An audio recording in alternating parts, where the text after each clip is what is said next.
and sway where the tide line breaks.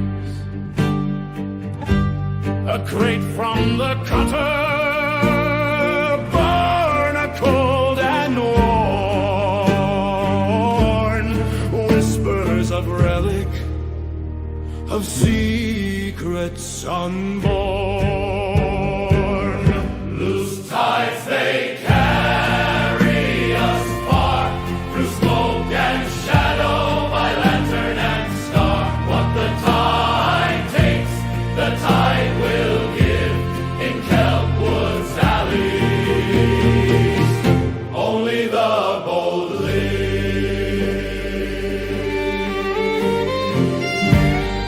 Fog in the reeds and doors in the mist. A ledger of secrets clutched in the fist. Chasing the barge through the mangrove maze. Steel in the water and eyes in the haze.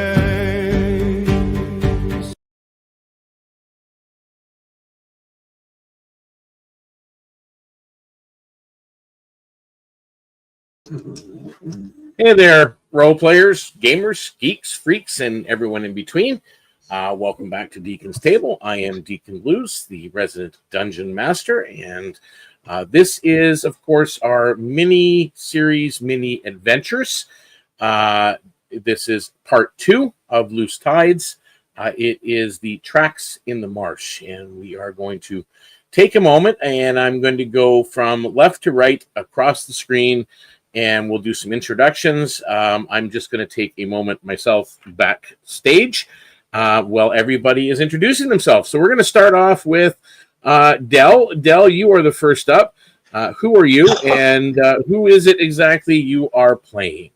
I am Garrett, and I'm playing Del Ducal, who is a old dwarf. He's a ranger, grumbly and likes solitude. Yeah, got a cool bow. That's about him. He's good at seeing stuff. All right, and next to him. I guess that's me. I'm Ines. I will play Celine Blackthorn, which she is cursed folk witch, really creepy, really mysterious. And behind me, you can see my cat Juliet. She's gonna play Nyx the Raven. No, kidding. I'm gonna play Nyx. You can say hi. Can you say hi, baby? All righty. And next to Celine, we have Fade. Fade, who are you, and who are you playing?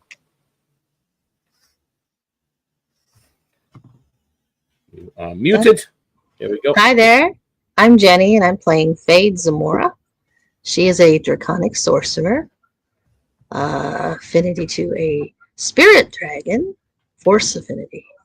And she is, for a species race, is a Umbraskyon Celefer. Nice. All right. Welcome, one and all, and welcome back, players, to Loose Tides, as we are continuing our adventure. As last week, of course, we had a little bit of some trekking going on, and you guys are continuing on towards your final destination. And I will point out, by the way, while everybody is watching, that in the upper left, that way, there it is, right up there, there is a QR code.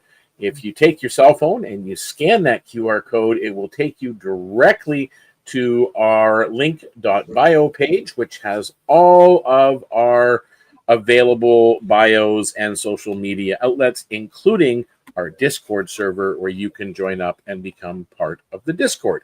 So again, welcome one and all, and look forward to seeing you on the Discord or following us on the socials.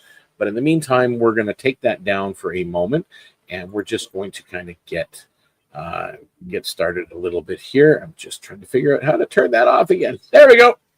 Oh, there we go. It's all this new stuff they're coming out with now on here, which is super cool, but at the same time, just more stuff for me to figure out. So, we're going to get into it. So this is a level 5-6 campaign. We are down a player, as you no doubt noticed tonight, if you're following us again from last week. Cassanthor, our Ursus Bearfolk, is not with us this evening. He will be back next week, and next week will be short our witch, but we'll figure that out as the time goes on. So is everybody ready? The witch right beside you. Not to call you a witch or anything, I'm just saying. So if you guys are all set? Sure. Sounds good. With reluctance? Sure. I guess. Maybe. Well, this basically is to transition you from Kelpwood into the actual marsh itself. The Undercroft of the Weeping Net, which is where you guys had left from, still smolders in your memory. The shattered crates, the overturned tables, the blood-slicked timbers. In your hands, the ledger told the truth. The relic was never at the auction. It was moved upriver, carried away by smugglers into the marshes. Now, the midnight air is thick with brine and mist. Lanterns bob faintly along the tide, their glow swallowed by the reeds. Somewhere ahead, a heavy oar beat echoes down the river or down the canals. Steady, deliberate. The barge moves unseen through the fog, laden with stolen cargo. The smell of wet earth and stagnant pools around you cling to your boots as you stand at the marsh's edge. And so the chase begins. How is it you guys set out? Are you quietly stalking this barge up the river, striking out directly through the reeds, not wasting any time? You doing any magical preparations ahead of time? Like, what is your game plan at this point? Del, what are your thoughts on this issue? We are just so I'm caught up. We're following this barge. Yes, you were at the auction, okay, and there was some chaos that ensued. But through the chaos, you managed to come out ahead with a copy of the ledger of what was at the auction. Okay, and cool. You found that the item that you were seeking was never there to begin with. Okay. I think Dell is just going to try to follow the boat for now. As long as everybody else is in agreement, he's going to suggest that we follow the boat stealthily, just to kind of see where it's going. We don't necessarily have a reason to stop it yet, as it may lead to bigger fish, if that makes sense. But okay, again, I don't want to do that without the rest of the party. So, Celine, Dell has spoken that he thinks to go stealthily ahead and follow. What is your thoughts on the matter? Is this a good idea? Do you have something else up your sleeve? Not really. I think I'm gonna summon Nyx, so my Raven can scout, have a bit of view from up. I'm gonna follow the group, stay with them, be really, really quiet. I don't know those people, so I'm not trusting them. We have the same goal, but I don't know if I can trust them. So be with them, but not really interact as much as some would hope, I guess. Just like the bare minimum interaction she has to. So at this point, if you want to do that, in order for you to see and experience through the eyes of Nyx, you basically have to be stationary. You really can't be taking actions or anything like that. So there is the option of, rather than, I mean, you can scout ahead, obviously, to try and track them. That is an option. Or you can do so if you three decide to take. There are several skiffs out back here. Likely. You can take one of the skiffs. That would allow What's a Celine to skiff? be able to. A skiff is like a flat bottom boat. With like a on pole. the image? Like on the image? Like on the, sort of like on the image, but more of a flat. I guess it would be very similar to that. Very flat bottom. People would have a pole or one oar at least to go along. There's no actual mast on it or sail or anything like that. It's Right. Somewhat And resembles the second prow and the aft would be a little bit less. It looks like it Wouldn't resembles come up so the far. second in the top left. Like rather than the boat, the one in the distance. Yeah. Yeah, it looks more like that. But either way, so that is an option. So Fade, is that your recommendation, is to take the skiff? Yes. Faye knows, having been out in these swamps some herself, that they can be very dangerous, and sudden holes could swallow you, and wading through them would be quite difficult. So a skiff would be the best thing. Plus, she's also, being Umbrascayon, is very much comfortable with being in the shadows, and is always going to choose the stealthy route and be stealthy. Okay, so the three of you, your boots sink into the mire at first as you're here. As the reeds kind of close around this area, the air grows close, buzzing with insects that you can't really see. Every step, in the muck either sinks you deep or goes into water, and that sends ripples out that vanish in and across the dark water. Ahead, you do see tangles of mangrove, and somewhere, as I mentioned, ahead is the barge, the target. There are faint lanterns that bob like buoys in the water. That's always around all the canals here and there throughout the Kelpwood Marsh. But you guys jump into the skiff or step into a skiff, and you begin the process of moving along stealthily, as you've said, while Celine is actually doing tracking. So I need Del and Fade to make a stealth roll, and I need Celine to do a survival roll as you are soaring up ahead through the eyes of Nix. Fade would, if Celine's going to be in the skiff with them, would tell her, go ahead, I'll guard if you're going to watch through your familiar. Because she knows, very familiar with the familiar. She knows what that's about. I'm just gonna nod, look at her and nod, not say. Okay. So Celine, this new character that has kind of come into your guys' spectrum within Kelpwood, really hasn't said much since the beginning of the adventure. She's done a few things and interacted and kind of been part of the group, but has really kept to herself. She kind of has that look, by the way, of like a hermit in the woods. Very much so. So you guys are in the skiff. So Del, how did you do on your stealth? Del climbs onto the skiff and takes a knee, wraps his cloak around him, and puts his hood over it and kind of gets really, really low. And with a 26, resembles a pile of like bags and rags with lumps and things like that. He's very, very good at stealth. Okay. And you are assisting moving yourself along quietly, and from your end, there's no sound. Fade, how did you do? Fade looks at Del, smiles, and also quietly gets into the boat. You see almost the shadows kind of wrap around her and cover her with a 25. Nice. Very nice. So you guys are completely silent as your skiff heads up the canal, the Reed Canal. How did you do on the survival roll, Celine? A great 7. Oh dear.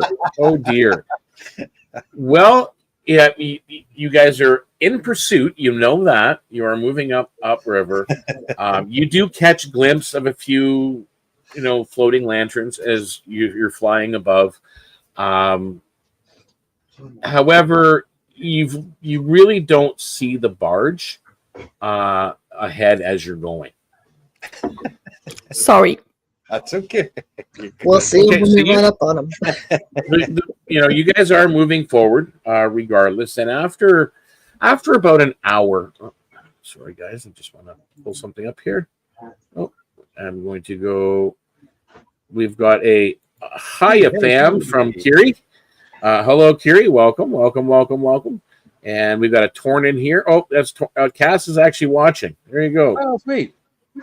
Very nice. And Spooky Witch, we love that. Someone bookish game. So I'm assuming maybe a friend of yours, Celine. Yes, so again, one of my welcome best one and friends. all to Deacon's Table watching the stream. Bear with us as I fumble through this with these guys and get them further along the way. So do you even bother letting the group know, Celine, that you've kind of lost the barge ahead?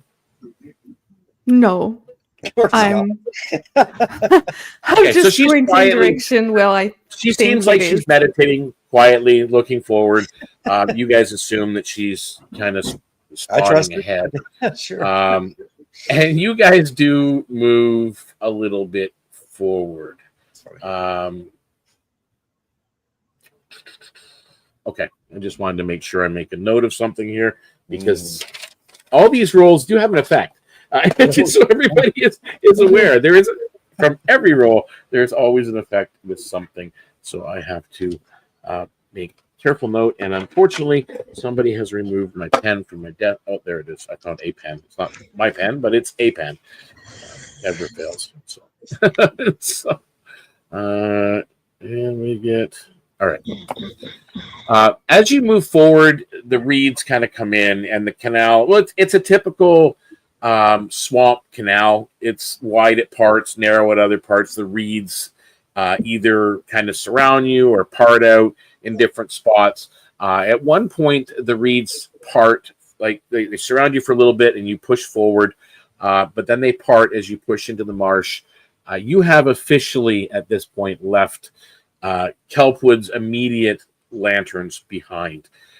Mists curl across the marsh, swallowing the canal ahead. You don't see anything, but you do again catch the rhythm of oars still beating somewhere up ahead, and the marsh continues to stretch forward, tangled and waiting. Anything you guys are doing at this point? Just looking ahead to see if we can spot the lantern or the aft end of the barge that we're looking for. Do you have dark vision? Ears open. I do. Okay. I do. You again, you're seeing it's really hard even with dark vision with the fog. But you are looking out across the marsh itself. The fog comes in and then it goes out and then it's clear for a little while. Cool. Kind of looks, don't ignore the boat that's there, but it kind of looks like this without the lanterns. It's dark. You do see moonlight through the tree canopy a little bit here and there, but the water itself is pretty well dark for a while as you push forward. The marsh closes in again around you like a living labyrinth, this time more with the heavier mangrove trees, a couple of cypress in the mix as well. The roots clutch to the banks like claws, arching overhead over the channels of this dark water. The fog again hangs low to the water itself. It's beating on your lashes and your armor, and you hear the faint sound of frogs on the shorelines as you go by. The slap of unseen fish against the skiff as you go. You've heard these sounds. Some of you have heard these sounds many, many times now. It's a little bit new to you, Celine, as you're taking in. You're used to forest insects and sounds. This is different. It's almost darker. It almost seems more sinister in ways. Further ahead, though, as you go, maybe about another half an hour, you hear the steady beat of oars. 3 ways open up before you. There is a narrow chute under low branches. There is a flooded channel wide enough for a barge. And then there is a winding strip of rotting boardwalk that you would have to get out of your skiff and walk the boardwalk. How do you proceed? Do you attempt to slip through that chute? Stealthy, but it's cramped. That's my goal. Slip through the chute. Okay. Or there's also the wide channel, as I mentioned. It's faster, but you would be exposed. There's no way of hiding if you go through that route. There's no narrowing. It's more open to everything else. And then there's the boardwalk, which you're not sure of the footing or how treacherous it could be. Do we know which, do we know if they all lead to the same route? Like, is it all like... Nope. No. You have no clue. And the sound is just, again, these are three directions that you can take in front of you, and the sound is somewhere up there. That's fair.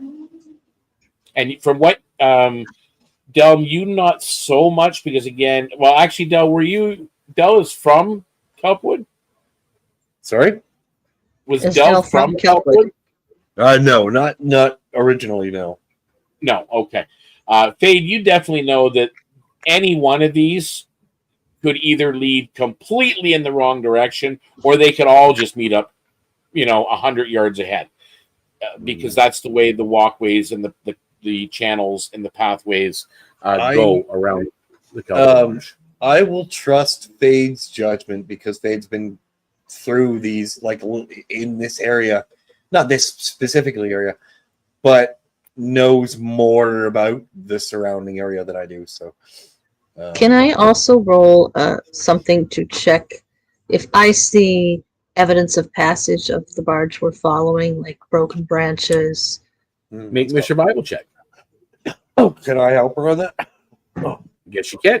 Would you prefer to roll your own, or do you want to offer the help? No. I'll give her the help action. Okay. Help action. Well, Real good. it's not wonderful. Survive. That's like a 10. Solid. With advantage. Yeah, you know what? Honestly, if they'd taken the boardwalk, you would see the skiff. That's the only thing you know. They didn't take the boardwalk. They would have had to leave it behind. Yeah. And it's not here. The barge is not here. So they've either taken that chute or they've taken the open channel. It seems most likely that they've taken the middle one. If they've But I got... want to sneak. And no. I totally agree. Channel meets up with it up there. Yeah, well, that's kind of what I'm hoping as well, that it just meets up at the other end. Only one way to find out. Okay. So you decided, Fade, you're going to take the chute. Yes. Okay. So it is more stealthy. So that is going to be an automatic success on your stealth moving forward, as I mentioned, that you can do that. However, it's a little bit thicker. So I am going to need, this is a group check. So all three of you have to roll. One of you may choose survival. You may choose an athletics to muscle your way through a little bit and make sure you're pushing through the reeds and the muck.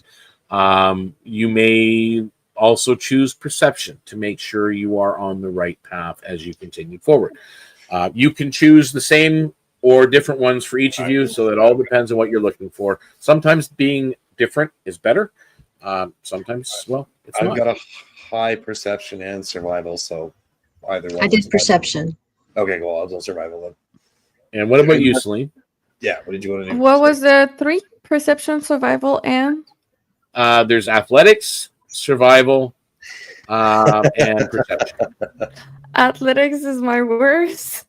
Survival Yes. is like mid, too, and then don't feel perception bad. is my best. Perception? When is the bear when we need him? dear. That's not great. You don't have to take something different. You can take the same as someone else. Yeah, I think I'm going to take perception. Yeah. Okay, so we got 2 of you perception and 1 of you survival. So I need you guys to roll. That's a 19 for Fade. It's an 11 for survival. Okay, so I'm going to deal with the survival first. Yeah, awesome. As you're moving forward, you do spot, as you're kind of rounding a bend, some scummed ripples. You know, those the little like you can see where the algae's been on the top of the water and it's been pushed against the side. Yep. At the outside of a bend, and the faint scrape of what could have been a hull on root bark. Perhaps the barge turned here. Yeah. So it, you're not 100% certain, but it sure looks like it. Okay. Okay. You want to smell that? And your perception was, sorry? 19. What is your roll? 19? Okay. And Celine?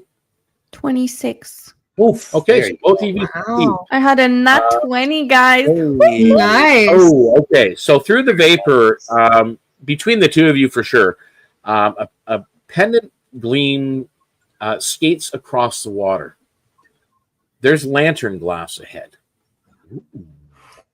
Turning around this bend, but there's another side passage. So Del was right. Like he's pushing in the right direction, but the 2 of you catch the gleam of lantern glass up this side passage as you push forward.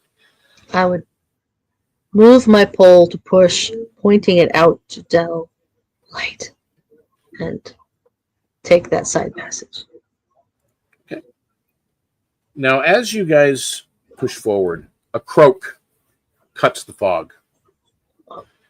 A lone skiff noses from behind a tangle of roots off to one side. A drowsy-looking smuggler, looks to be human, leans on an oar. A brass lantern, which now you recognize the gleam, swings from the stern of his skiff. His eyes sweep the mist by habit, not by urgency. He's not looking for you or anything else. Yet, something large seems to be beneath the surface in this area, leaving lazy rings that brush the edge of your skiff moving forward. He's not saying anything to you. He's just kind of saying perhaps he's fishing. You've known fishermen to be out here in the dark before. Do you try to avoid him completely, misdirect perhaps on what you're doing or where you're going, or confront him? What's your plan? I'm more thinking that she's going to act like she belongs out there. She has her own business and it's none of his business. And, uh-oh. Which one of you has emergency vehicles outside? Sorry, that's the problem with living on a main intersection. Yeah. A lot of fire. So your Fade's vote is not to confront, but rather just to avoid and keep going. Hello. We're here. You're here. We're moving on. That kind of thing. Like just yeah. nod of recognition and move on. What about Del and Celine? Do you guys agree? Yeah, but I would like to keep an eye on him, as of course, like keeping like an eye even as we're like past him, just to make sure he's not making any motions to anyone or any like hand symbols or anything like that. Yeah, you don't. Actually, you know what? You can make me.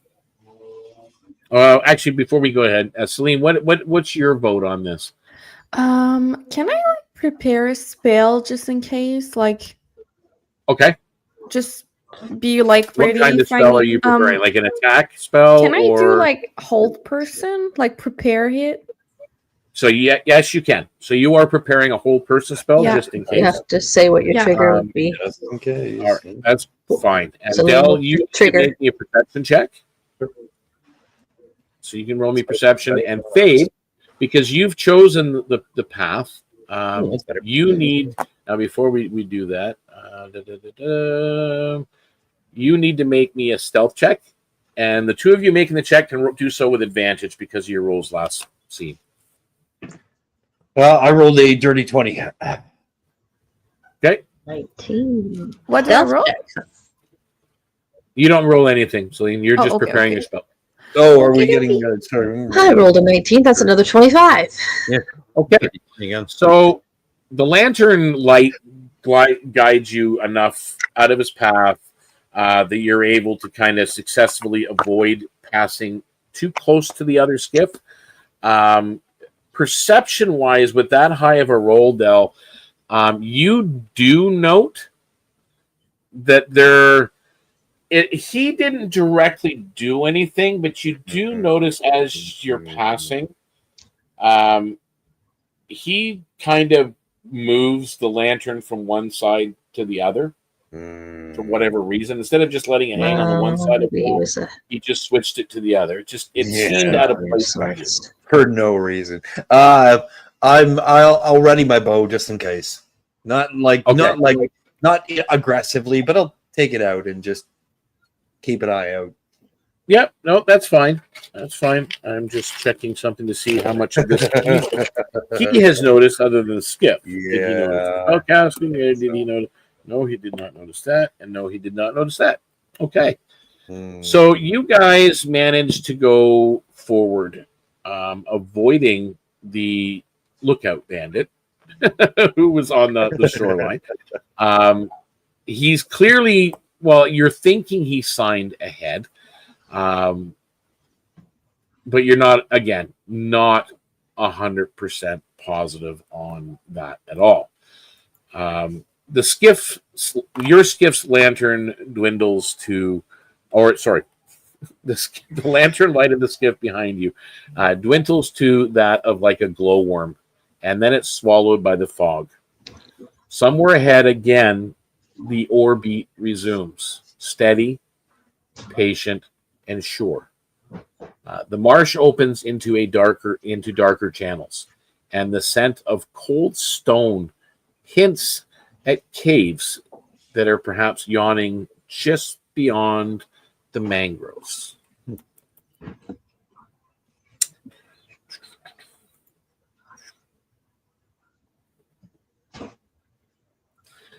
The fog thins as the marsh channels squeeze into a narrow cavern mouth.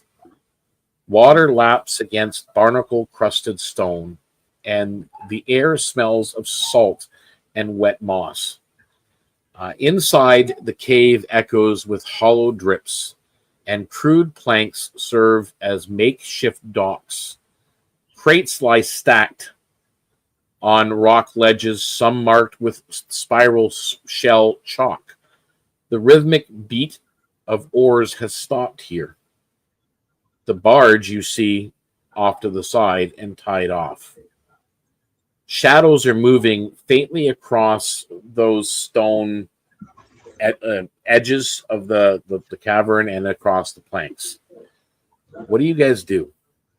You're not quite in the cave yet. They haven't, as far as it looks right now, they haven't noticed you. Is there a spot we can get the boat over against a wall and hop out and proceed on foot around this storage area? Make a perception check. Yeah, I'd like to look for like the safest spot. Like, is there like you said that they're I apologize. There was a lot of sirens, and so I kind of missed a little bit of it. 15. I'll go with that first. Okay. Go ahead. So you're looking around. So Dell, and so you're looking as well. Yeah, just looking for. It's like, basically what's happened is some of the spot. Yeah, the channels have kind of converged in a spot, and they're all converging into this narrow. You see a cavern, like beyond where the mangrove roots are, set into some rock outcroppings. Meaning you're probably at this point, knowing the Kelpwood marshes, you've gone probably far enough north up the marshland that you're nearing the actual mainland. Okay. So which would rise up a little bit out of the marsh waters. So there's some caverns here amongst the things. So there are spots that you can pick and choose. So you can also roll with Fade. Okay. If I have to get out of the boat, like, and kind of swim into a section that's unoccupied, I'm not against doing that. Just you do realize that with your roll, that's not possible. Ooh. It's a really good roll. You said perception, right? Yeah. 23. Okay. Fade had pointed off to a spot that she thought would be perfect, and you look, and she's close. You find a spot just a little bit closer and a little bit more covered for protection. I'll point that out. Celine, what are you thinking at this point as they're edging towards the shoreline to this little outcropping area, which looks like they're planning on getting out of the skiff and going into the cavern on foot? I will follow them, but stay a few feet behind so that if they are spotted, I would still be like hidden and I could surprise the attacker. Okay. Where's Nyx in all of this? Nyx would be on my shoulders. Okay. So Nyx is on your shoulder. You are attempting a stealth, so you can go stealth in behind them. So I need a stealth roll. Okay, stealth roll. Give me a second. Yep.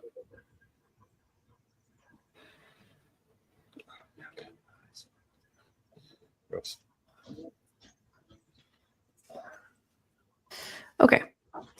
That's my best one, so roll 1d20 plus 9.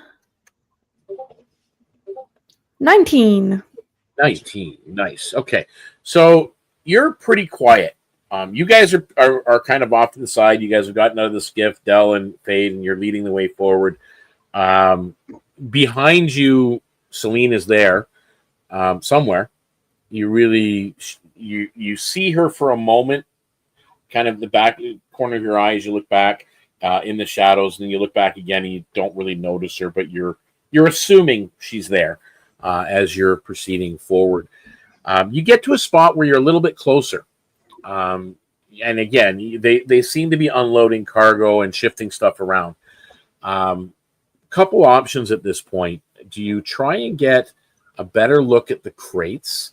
Are you trying to maybe listen a little bit and eavesdrop on them, or just again maybe set an ambush or set up a surprise attack on this particular group? What are you guys thinking? Especially the two in the front, Fade and Dell. You guys are in the front. I would think I'd like to creep close enough that we could hear their conversations and try to figure out what they're doing.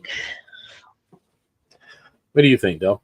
I agree with that. Does it look like I see somebody who would be the leader?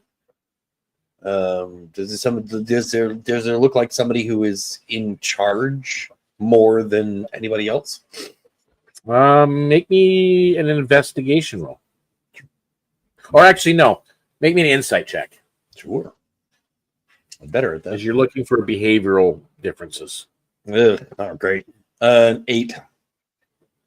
Hey, a couple of them seem like they could be the leader. Not sure 100% of which one, but it looks like there's a couple that could. Is there anyone that has like fancier dress than the rest of them or something like that? Or like, oh, that's what I mentioned. There's a couple of them that look very similar, a little bit more well-to-do. They could be merchants. As we approach, I'll keep my eye on these people just to kind of see what they Okay. do. And you are moving close enough. And as I said, I think at this point, you're going to both need stealth checks. Sure. I am going to need a perception, however, as well from Fade. So Dell and Fade, both of you need stealth, and then Fade, you need an extra perception to listen.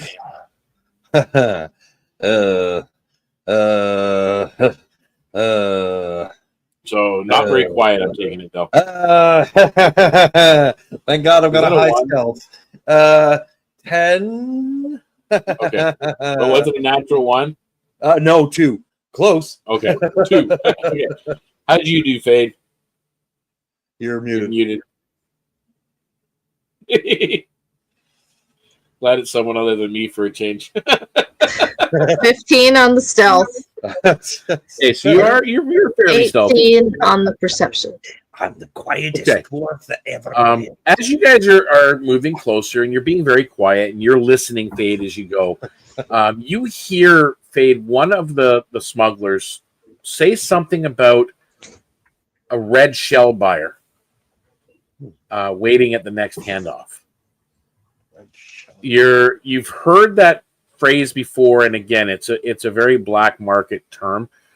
Someone that's perhaps willing to pay a little bit more for something a little bit more rare as you do that. However, as you guys are proceeding forward, Dell, you trip on something on the ground, and you make quite a noticeable thud. Looking down, you seem to have tripped on a sack of some kind on the ground. And as you do, a shout echoes across the cavern. Oi! Who's there? Lanterns flare up, as you see in the distance. They grab them from where they were sitting, and they flare up, revealing rough-faced smugglers, hauling blades from their belts. The water churns as one kicks a skiff loose, aiming to cut off your retreat, just in case. So they see all of us? Well, they see the two of you in the front. You're not sure if they see Celine yet. Because you guys don't even see Celine behind you. You're just assuming she's there. Crates rattle as more figures rise from the shadows. And the cavern explodes into a flash of steel, and the tide slaps against the rocks as one of the skiffs has several people in it moving out into the waters to make sure that you guys can't get back to your skiff and escape. A lot of these smugglers have gone into the water themselves, ankle deep, right around the shorelines.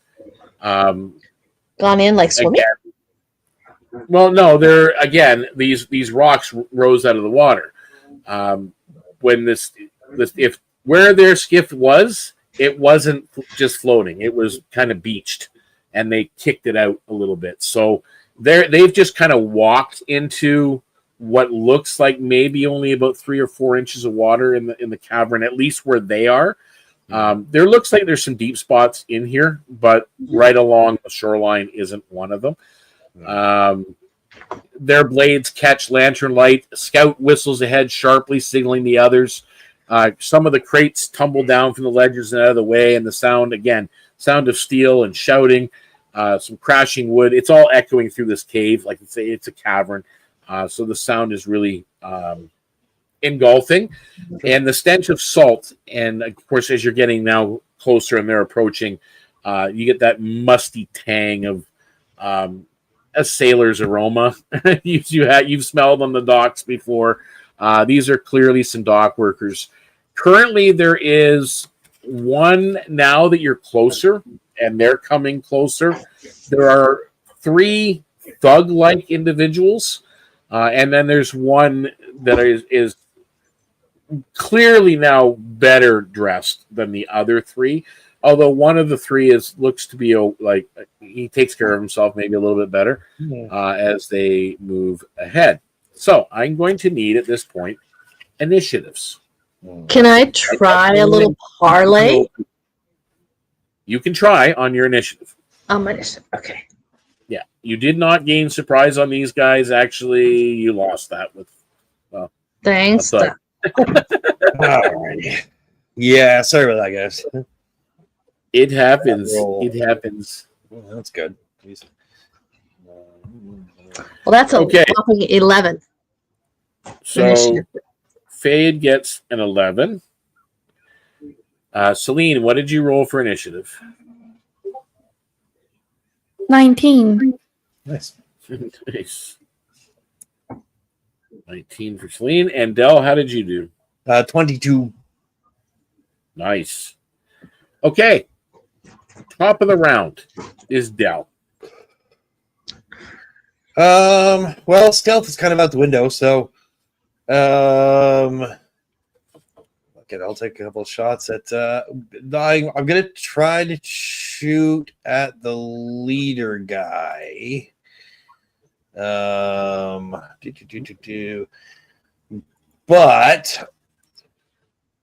yeah, screw it. I'm gonna try to shoot at the leader guy, and I'm gonna use my sharpshooter ability, which means that I take a -5 to the penalty, but I can add +10 to the damage that if I hit. Okay, so you're taking aim at the leader guy. And you're doing, okay. Roll day, come on. Oh, I probably missed. Yeah, I definitely missed. I'm assuming a 6 does not hit. Oh yeah, that's a I definite. missed really badly. Okay, so hold on. I get an extra attack. I'll tell you that's much better. A 24 to hit. That's gonna hit. Okay, that's without the sharpshooter, so that's just regular old. I need to get my fucking D8. Sorry, should have had dice. Yeah, you guys are at range, by the way. You're not sword range yet. Let's see. D8. That's good. 8 piercing, and I'm gonna make him my favorite foe, which means I deal an extra 1d4 to him. Let's try with this. So far it's 8, plus another 4, so 12 piercing. And make sure I think that's it, but I don't think. And bonus action. That's good for me for now. So yeah, 12 piercing. Okay.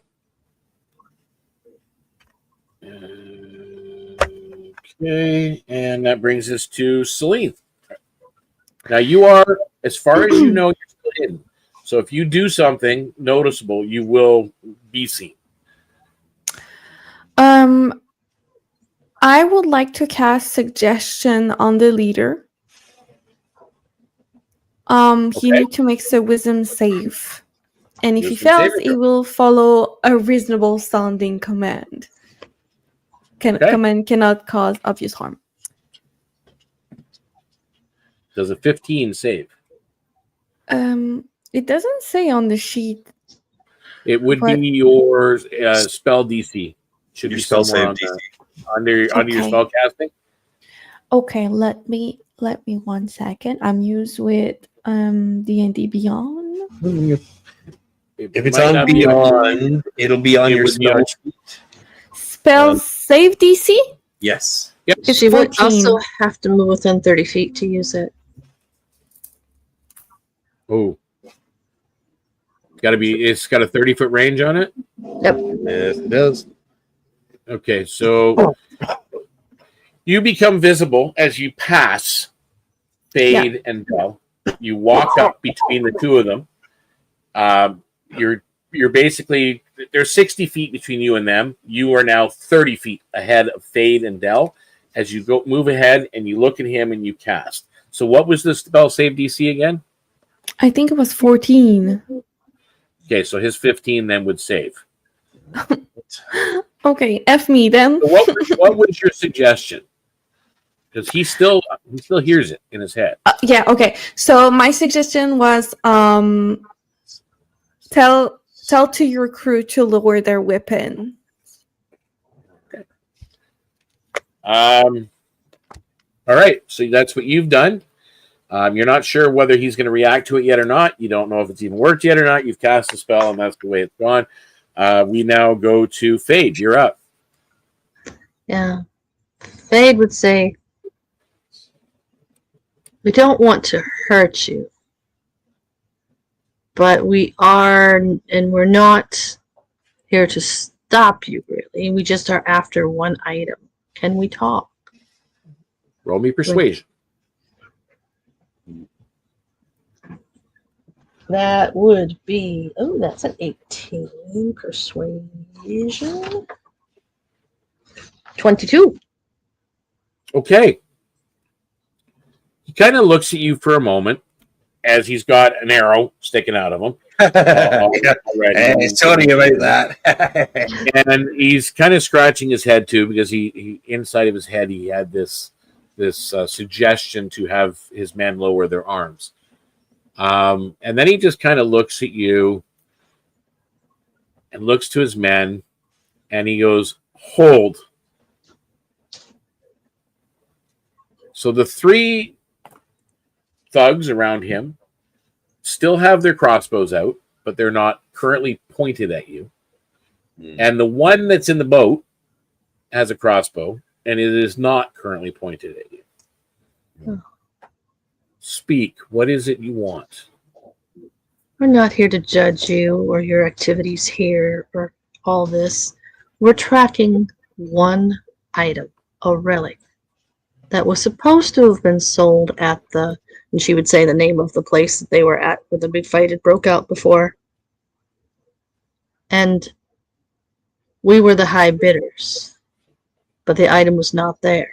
And we found out it had been put upon your barge. So we're here to see if we can procure that relic.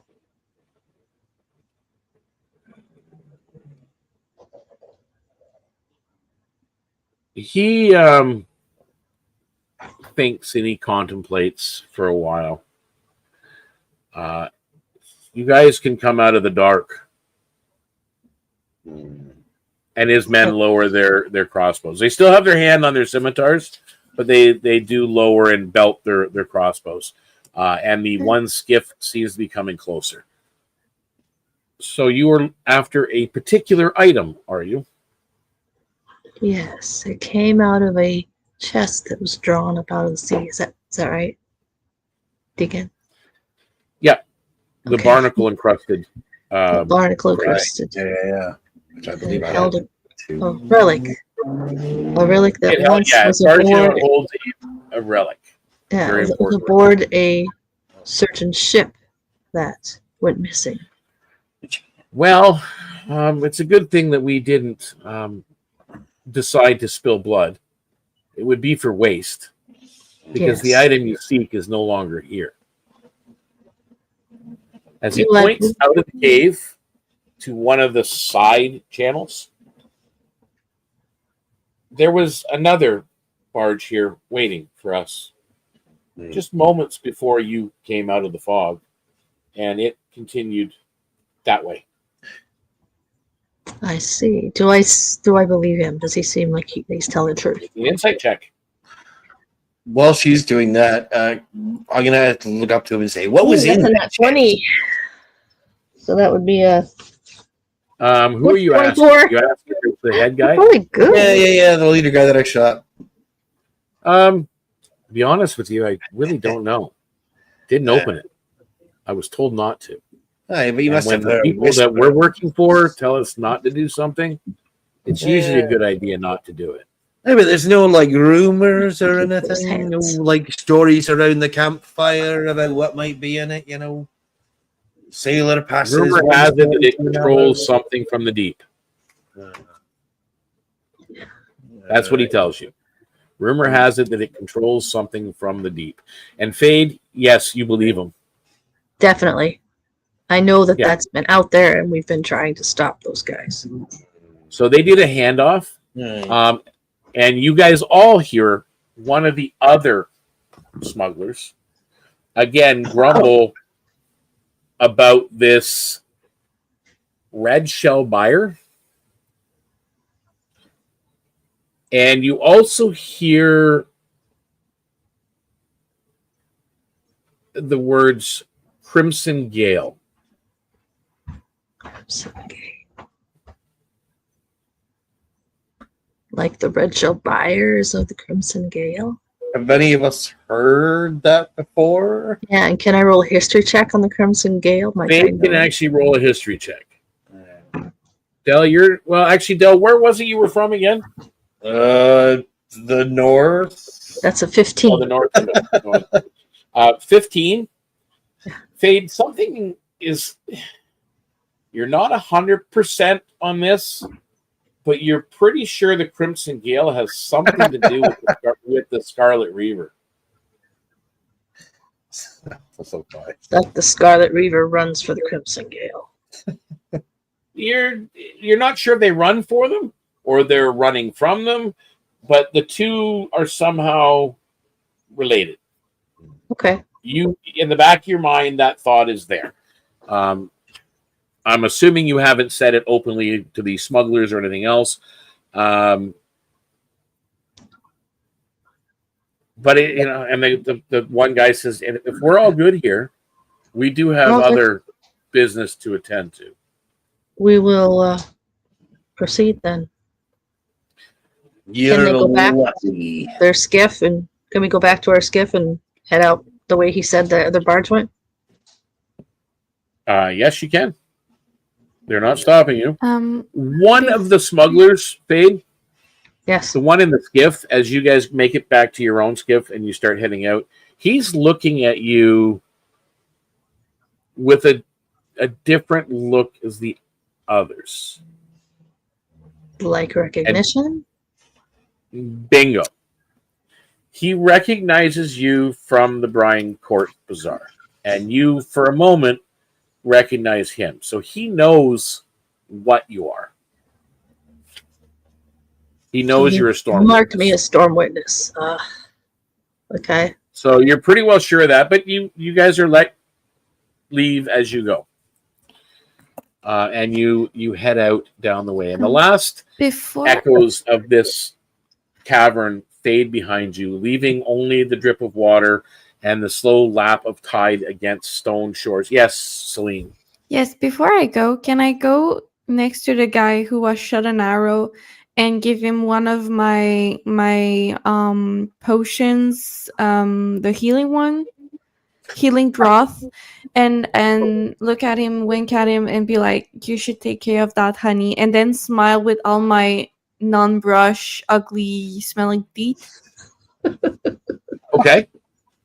Cool. Are you And then I trying join the to be others. charming or intimidating?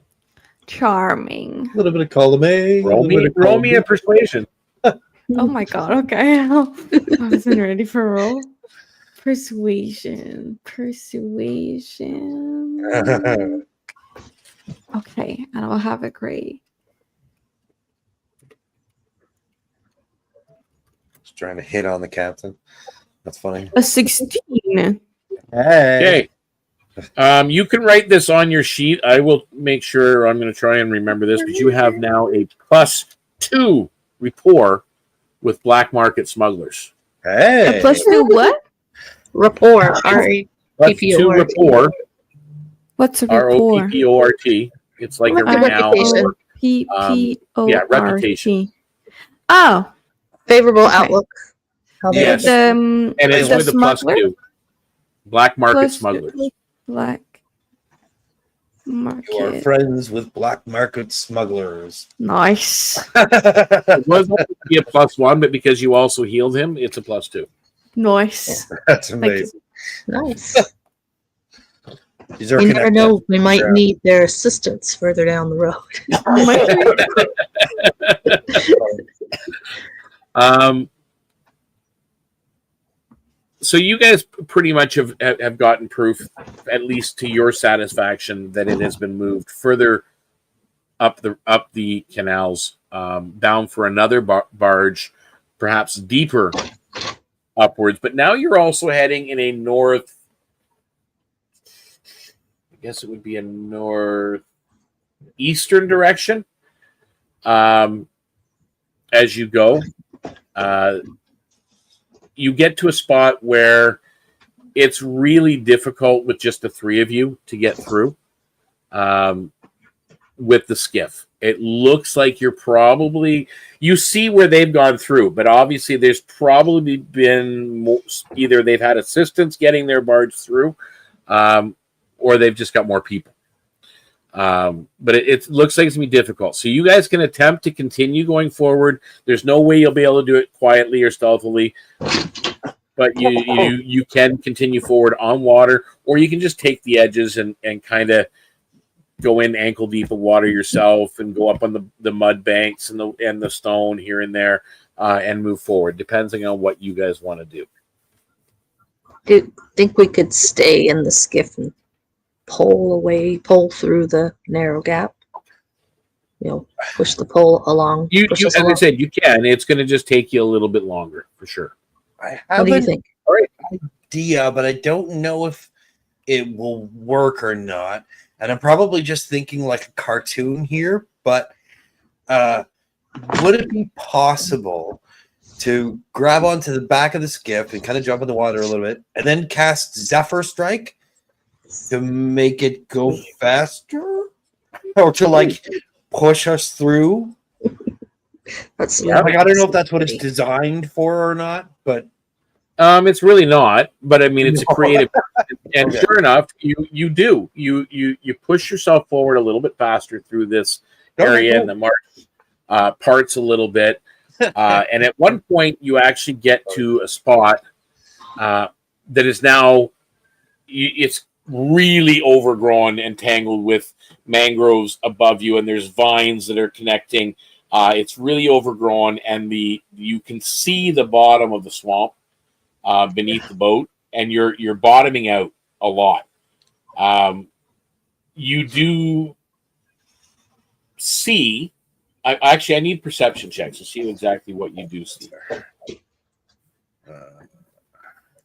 No, that's a nat 20. Oh, Jesus. Okay, you see it.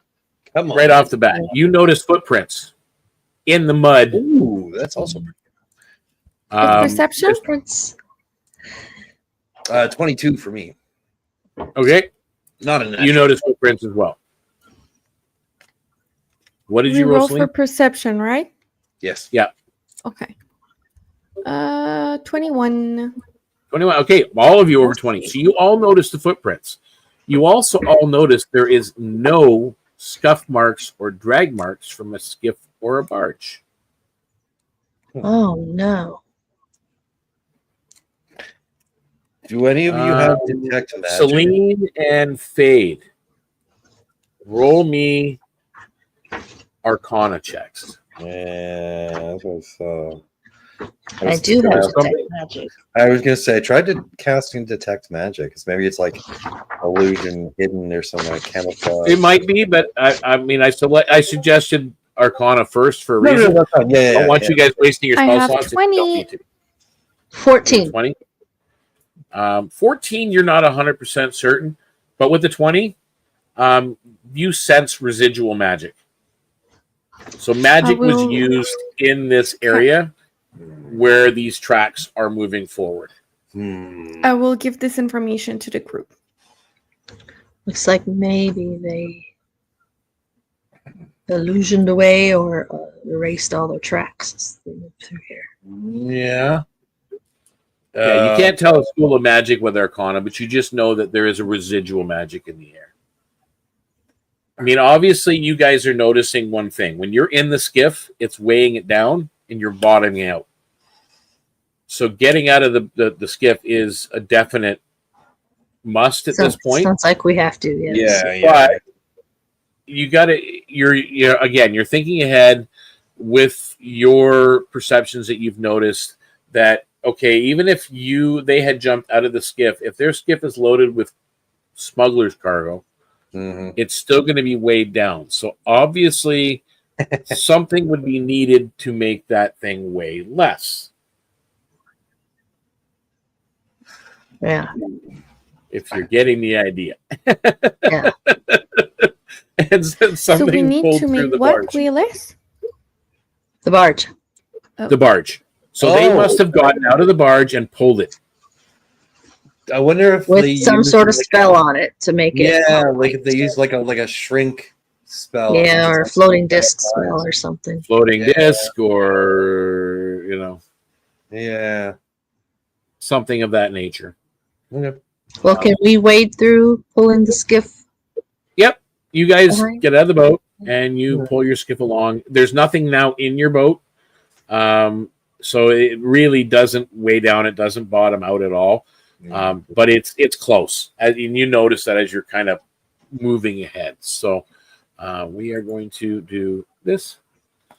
The marsh at one point narrows again, forcing you into a tangle of ancient mangrove roots. And these are a very old part of the woods. And it's very dense and thick here. They rise like pillars from the dark waters. Ropes and what look like rope bridges at spots cross over. There are lantern lights here and there, crude and weathered. While below the surface, you see nets weighted with stone and barbs. Every step feels like a choice between falling, sinking, or springing some unseen trap. Faint lantern light flickers ahead, hinting that the smugglers have. We lost Celine there. I was going to say, did we lose Ines? There we go. Yep, she's back. Sorry. No. It's okay. It happens. So we feel like there's traps underfoot. Yeah, you get that feeling. Obviously, the hinting the smugglers have prepared this crossing to slow you. Fade, make me a survival roll. What did I miss? Nothing. You guys have gotten out of the boat, as you know, and you're pulling in the skiff along. You're trying to follow the tracks. You're in what looks this area like what you see in that picture on the screen. It's very overgrown. There are vines and vine bridges here and there hidden amongst the mangrove tangle, and it looks like underfoot as you're walking.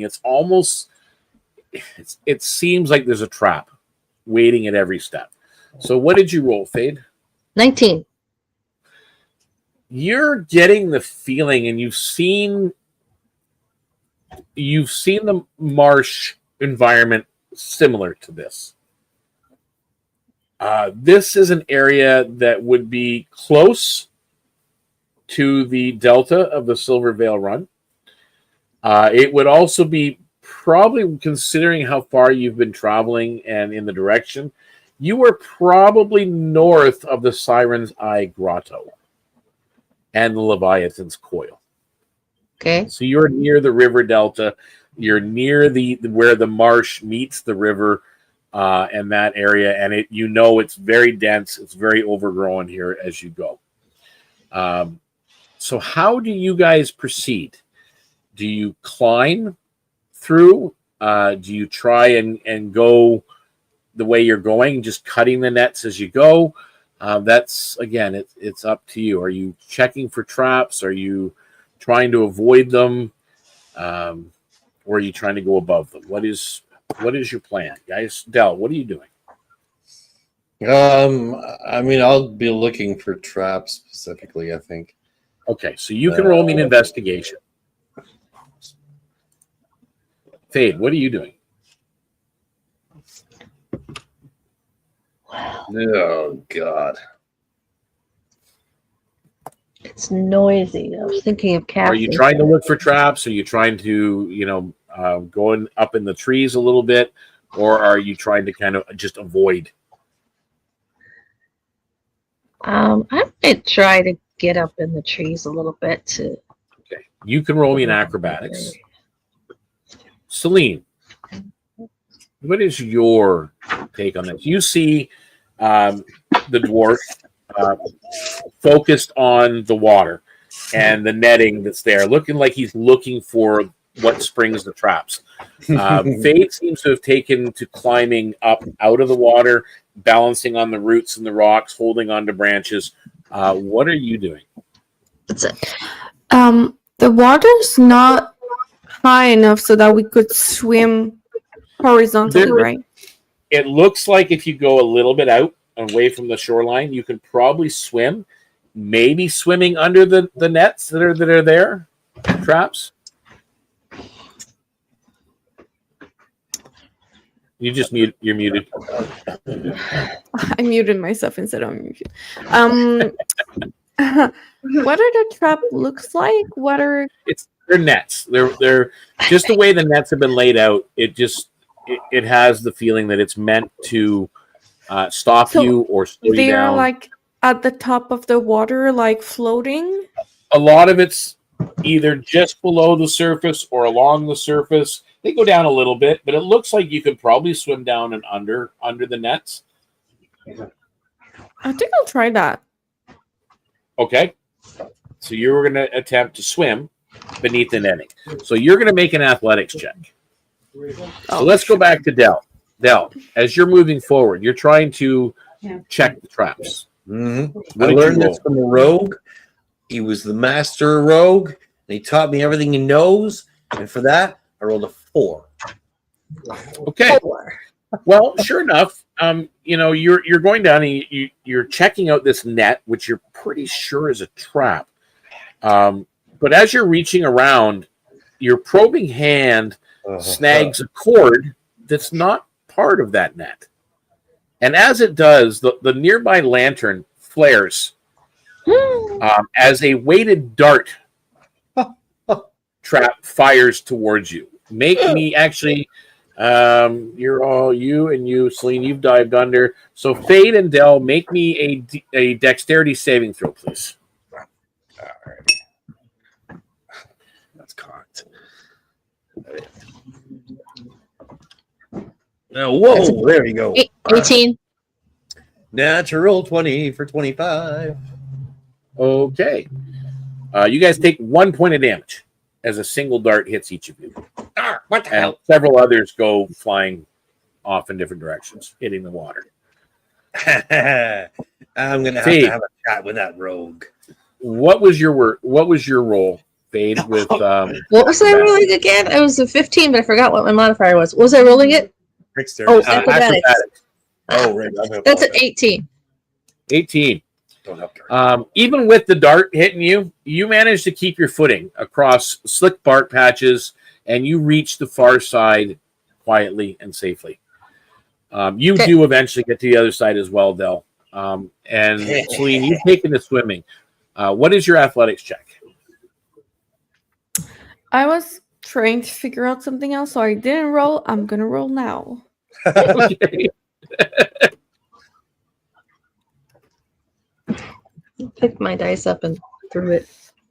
Four. When I first tried. So. A 4. Thank you. You get tangled up in one of the nets, your gear, as you're trying to go through. You're thrashing, making a lot of noise, trying to break free. It takes you a full 2 minutes to get out of that net. Splashing in the water. So you guys know that on the other side, you're looking back and you see this. And you do kind of come forward. And as you press, you eventually join your companions and you press deeper across the roots and the marsh itself. It seems to close around you. A sudden twang echoes. Twang. One of the snares snaps tight, and a log swings from above, crashing towards this crossing. The water beneath churns as sudden a hidden batch of stakes rise from the water. Oh dear. I need dexterity saving throws from everybody.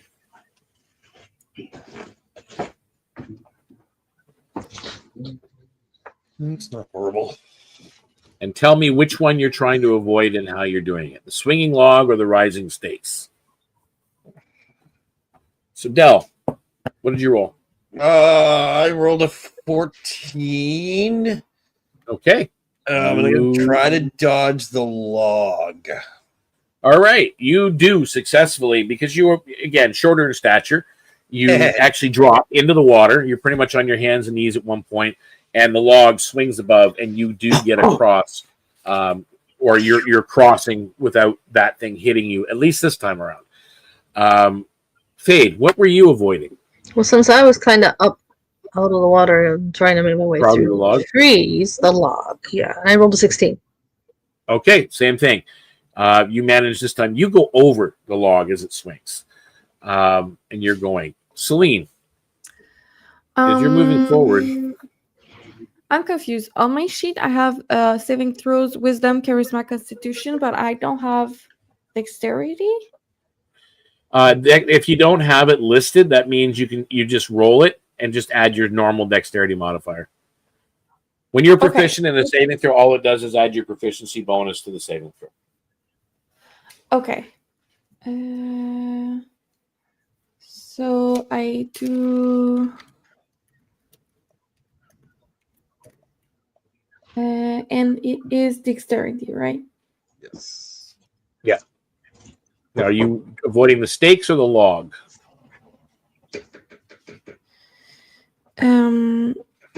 The stakes. The stakes. Okay. I'm sorry, I'm So you're- looking for my dexterity. It's okay. Should be right near the top of the sheet with your ability scores. Oh yeah. Okay.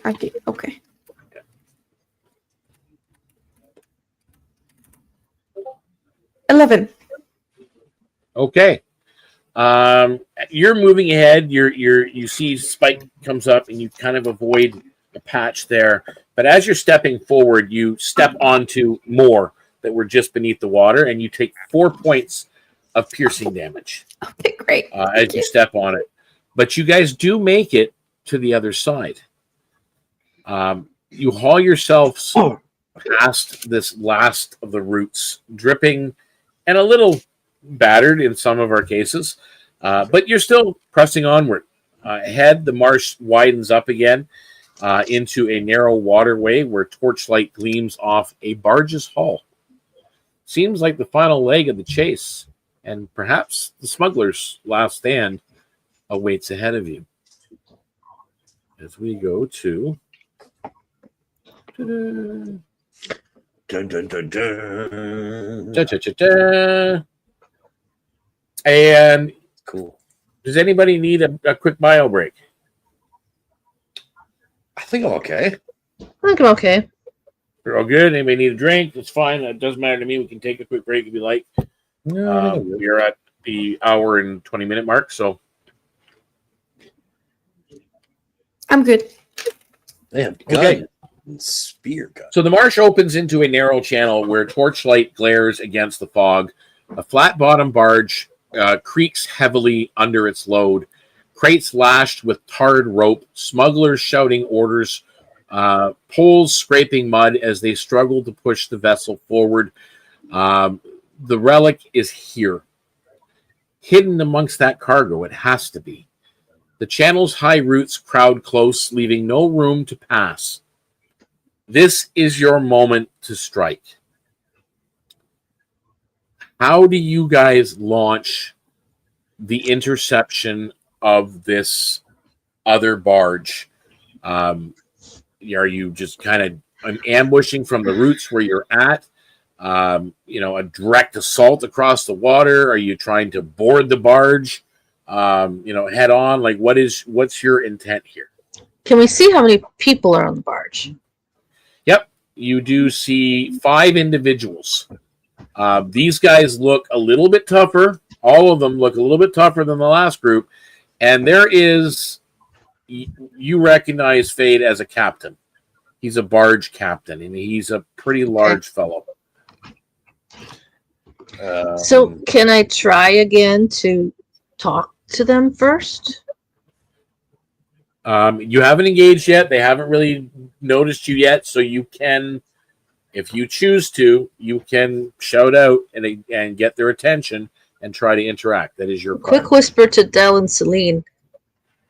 I'd like to try to talk to them, see if we can convince them to give us or sell us the item before. Or I can make them scared. And I'm gonna have a creepy smile. That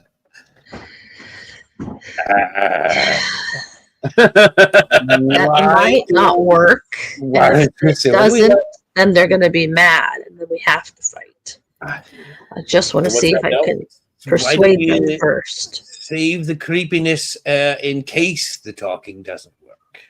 Yes. Okay, I'm gonna look a bit disappointed, but I'm gonna agree with the plan. Okay, so do you ready a spell? Yes, I will ready fear. Okay, so you're readying fear. So, Fade, Okay. what are you saying?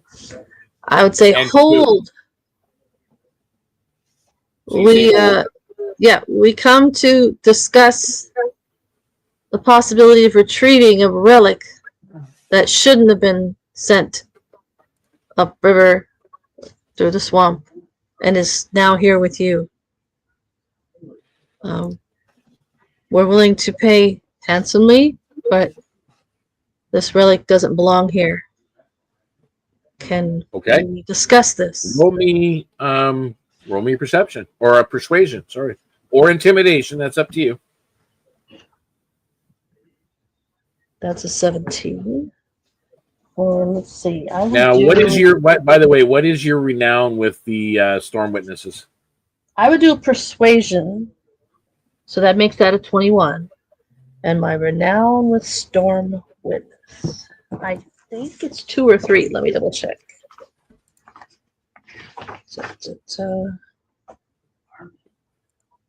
I have +2 storm witness renown. So instead of 21, it's 22. Okay. You get a +1 interaction. 22. And I would maybe show them my little rock sigil of the storm witness, so they know. Well, what I'm there for. He looks right at you. Well. So we have some intruders.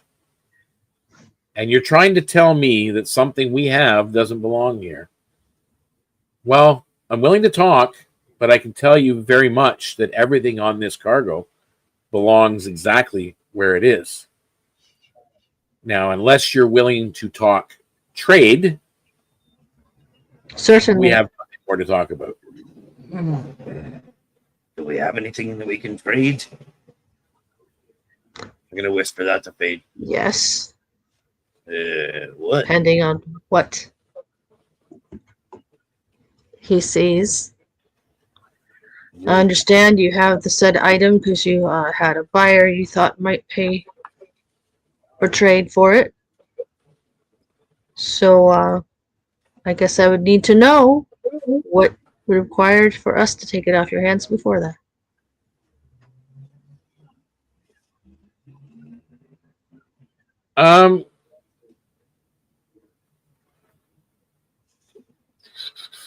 She describes the item. It's like a check. I think it's in the cargo. Yeah, what we heard is 4. The card that came out of all that, and I'm that pretty it sure was supposed to be at the bazaar. Was it sent ahead? That's what I meant by not supposed to be here. Okay. He says to you, I think that item was in this cargo. Can I roll an I'll insight have check? to check with.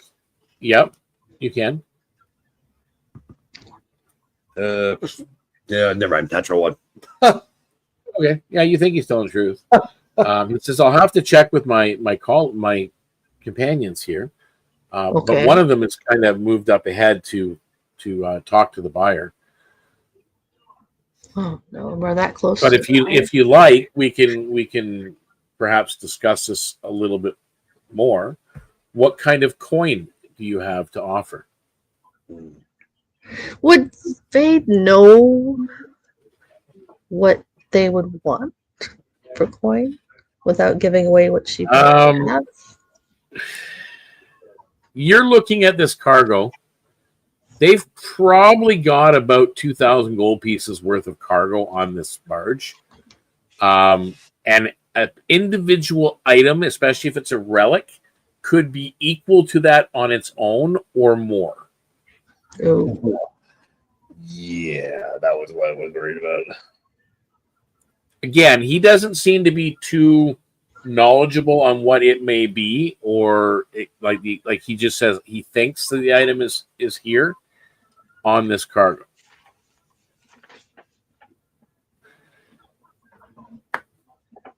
You know, I heard a rumor that the chest. By the way, they're all. I heard a rumor that the chest just had a bunch of fish in it. That's why it's all sea encrusted. You know, it seems kind of worthless to me, right? Like, 2 gold pieces, maybe. I don't know. Seems like a good deal to me. I don't know. Well, Yeah, there's now a captain and 4 enforcers kind of around you guys, like in this cluster of docking area where they're trying to, well, it's a raised mound of dirt and a path that kind of leads through the reeds and up a little bit where the barge is, and they've been trying to pull it a little bit further along, but they've stopped here at this point. I have another item. I don't know what it's worth. Deacon, she has a shell of whispering waves. I have no idea what that's worth, but with some gold, would that be enough to entice them to consider selling it? You tell me. So you're making an offer of that shell, plus how much gold? 300.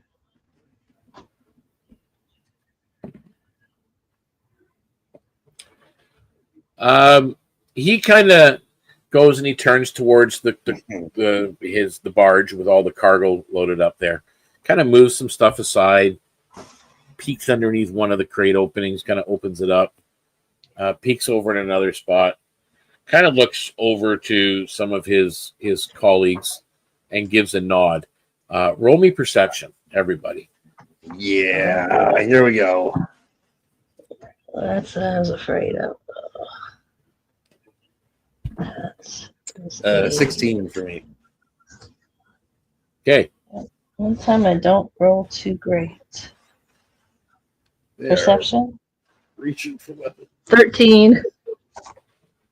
Okay. 8. 8. Okay. So, Del, you're the only one of the group that is not surprised as crossbows are raised. And I had fired. a feeling.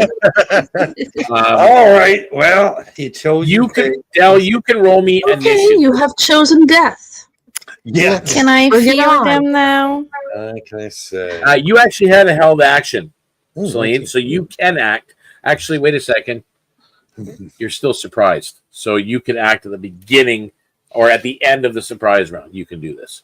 So they will still get a... You may roll... Adele rated 8. What? Roll a You 19. rolled an 8.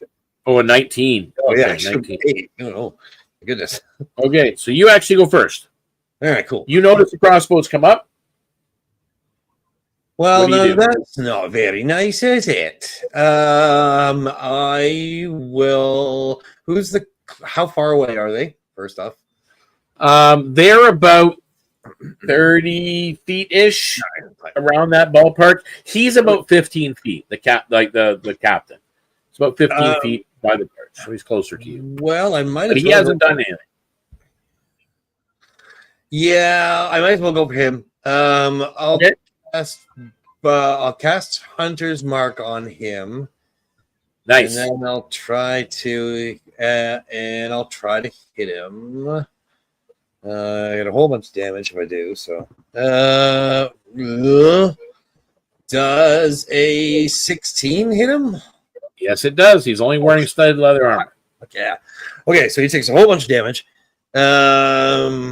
Let's start off with the damage for the weapon. It's a D8 plus 2. So he takes 9 plus an extra D8 for Dread Ambusher. So 9, 10, 11, 12, 13. Plus an extra D4 for Favored Foe. 14, 15 plus an extra D6 for Hunter's Mark. Hunter's Mark is awesome. 17 piercing on the first shot. And I get an extra attack. That probably misses with 7, 8, 9, 10, 11, 12. That misses. Yeah, okay, so that one misses. Okay, so that's my turn. Okay. The 17 So here. then it is their turn. Let's see. 1, 2, 3, 4, 5, 6. On Dell. It is a 13 to hit. It's my armor class. It is your armor class. It is. Take 5 piercing. I got a bunch. Oh, and another one on you too, and that's going to hit. So that's another 5. That's 10 piercing. Sorry, did that one do 10 and the first one do 5, or is it 10 altogether? 5 and 5 is 10. Yeah, 2 of them. You got 2 hit twice. Okay. Next one is on Fade. It is a 11 to hit. Misses. Misses. Next one is on Celine. And I think a 10 is going to miss you. It misses. Hey. Okay. And the last shot is on Fade again. And that's a 19. They will shield. Okay. So it So misses. shield comes up and you block the crossbow bolt that comes flying towards you. Your spell then goes off. Celine. So I'm gonna whisper, "What's your biggest fear?" And creepy smile, and then I am going to cast fear. It says creatures in cone must succeed on wisdom save or drop what they are holding and flee. So I expect that they will be swimming, like jump off Now, the boat. what is the range of the spell? 30 feet cone. Are we close enough? It's a cone. Okay, so you will be able to target either the captain and 2, or you can get all 5 of the thugs. All 5 of the tugs. Okay, so they got to make a wisdom saving throw, you said. Do you want me to roll it individually, or do you want me to roll it as one roll? It's up to you.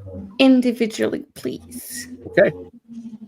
Is it better? I think it would be better. Well, Yeah. it can be, because if I roll it all together and they succeed, that means all of them stay. Yeah. Or Yeah. this way you can lose some of them, right? So it is a wisdom save. A So 14. It needs to be higher than So 14. one of them drops their crossbow and flees. Nice. What's is their fear? Another You have to one tell us, drops their- Deacon. What's that? You have to tell us what they see when I cast the spell. What is their fear? One. So you see their fears? I'd like to, yes, I would like to feed on that. I would like to You would- have a good dream about them having fears. Okay. So as you two see her lean forward and go, "What is your biggest fear?" And she's got this creepy, Jesus. witchy grin on her face. And you, in your mind, Celine, the first guy that drops his bolt, you see like a giant spider dropping out of a tree, and he Nice. just drops his bolt and just No. runs. The second guy that drops his crossbow, what you see is a very large, heavy-set, bog-collar woman with what looks like a heavy pan chasing him. And Nice. he drops his bolt and runs. That's So that's 2 down. Oh, that's a save. So you don't notice, and that's a save. And that's so three remain. So 2 of them ran away. Okay. But one of them seems to be afraid of his wife. And the other one is fair. afraid of spiders. So that's what you've noticed. So that's the end of the round. So now I can get Fade and Celine. You guys can roll initiatives at this point. All right, let's do this. Yeah, I rolled initiative. I did good. Okay, so what did you roll, Fade? 22. 22. Oh, nice. I'm gonna roll for initiative.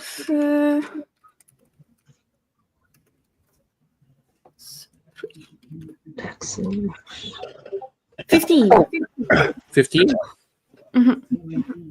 Okay, top of the round. Fade, that's you. Okay. So And on that command, by the way, after all that, he does turn around because he's close to you, and he has his scimitar pulled out.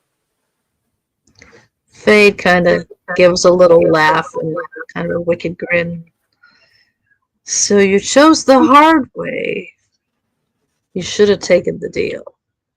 And she will swing with her scimitar at the first guy. So you're swinging at the captain. Yep. Okay.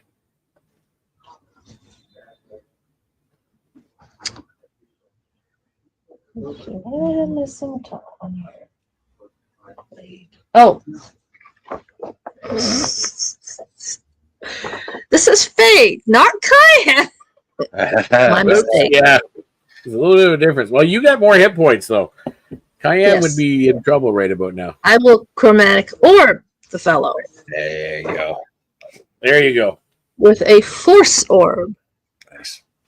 I love force. Swing a scimitar. Oh my goodness. So that is a 20, dirty 20 to hit. That hits. So as this Okay. this orb of force just schmucks him. How much damage? That is a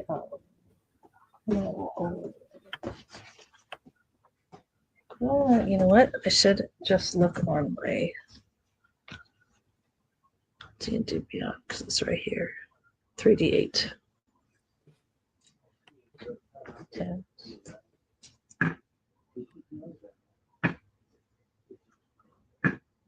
Nine points. 9 points of damage. Okay. Force damage. Yep. Excellent. And is that the end of your turn? And I would like to quicken cast a cantrip. Okay. Can't cast a cantrip and a spell in the same round. That I did get clarified over the weekend. You cannot cast two spells in the same round. You can if you want, like the quicken spell you can do and then cast a spell, but you can't do a quicken and then a spell. Like you can't do a spell, quicken, and then another spell. But I think a cantrip doesn't count as a spell, doesn't it? I mean, just You can do a leveled spell and quicken a cantrip, or you can do a cantrip as your action and quicken cast the leveled spell. Yeah, the one thing you don't actually count as spells. Oh, you were right. Never mind. You were right. I had to have done it the other order. I had to have done the cantrip first. Yeah, it's what it is. You do a quicken spell from your sorcerer's meta magic, and still cast. So you can cast a leveled spell as a bonus action. Yes, and then cast. But once you've quickened on a leveled spell, I don't think you can quicken after you've done a leveled spell. Is what you're saying? Yeah, I see what you're saying. It I just get a little says you mixed can up. cast a leveled spell as a bonus action. You quicken spell. But you have to do it the other way around. You have to do the cantrip first, and then the because your action was to cast the chromatic orb, not the quicken spell. I gotcha. All right. I had a little confusion of that over the weekend too when I was at the con, and one of the DMs had said, "No, it's like the order of which has to be done." The order, yes. They changed it with the 2024 rules, and that's what I've been trying to follow. And I wrote it down here somewhere too. I'm trying to stick more to the 2024 now than ever before because there's so many cool things in it. Check it out. Okay, it says you can 1. Cast a cantrip as an action, then quicken another cantrip. 2. Cast a cantrip as an action, then quicken a leveled spell.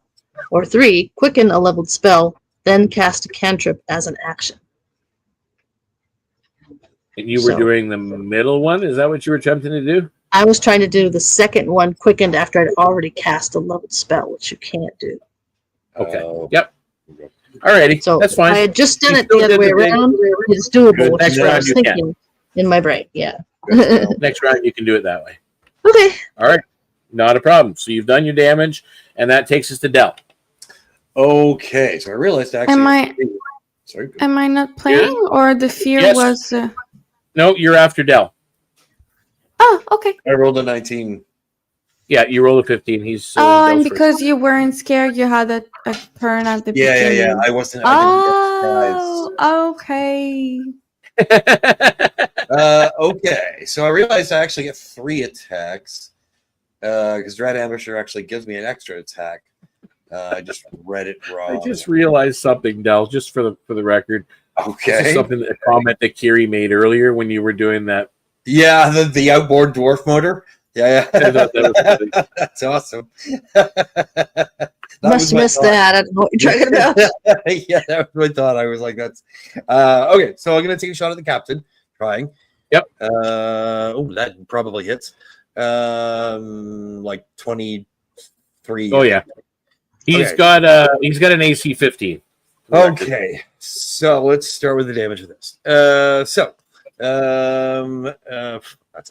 So 3 piercing plus favored foe, which is 4 piercing plus hunter's mark, which Jesus, one's all over the place. Which is 5 piercing for that. Okay. And then they get a second attack as part of Dread Ambusher, and that's where I add the D8. But that probably misses with an 11. He said he has a 15? Yep. Yeah, okay, so that 15. misses. So then I get my extra attack. And that obviously misses because it's horrible. So, Okay. Excellent. Any bonus actions? no. Give me 1 second. I don't think. I don't. I just wanted to make sure I didn't have to recast Hunter's Mark or anything like that. Hunter's Mark. You can actually move Hunter's Mark every round to another target if you want. Yeah.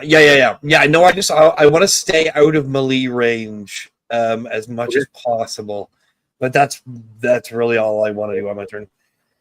Okay. I'm gonna take that Celine, you're up. Yes, so I would like to cast Toll the Dead on the Captain? leader. I Yep. have the word healer. It's not healer, it's leader. Thank you. Leader, but he's the captain. Leader. The captain. And he'll need to make a wisdom saving throw. And on a failure, he will take 1d12 instead of 1d8 because he's already missing HP. Okay, roll d12 because he failed. Oh my god, okay. I'm so excited. 7. 7 points of damage. Yes, Very and nice. as a bonus action, I guess, can I give 1 health potion to Del?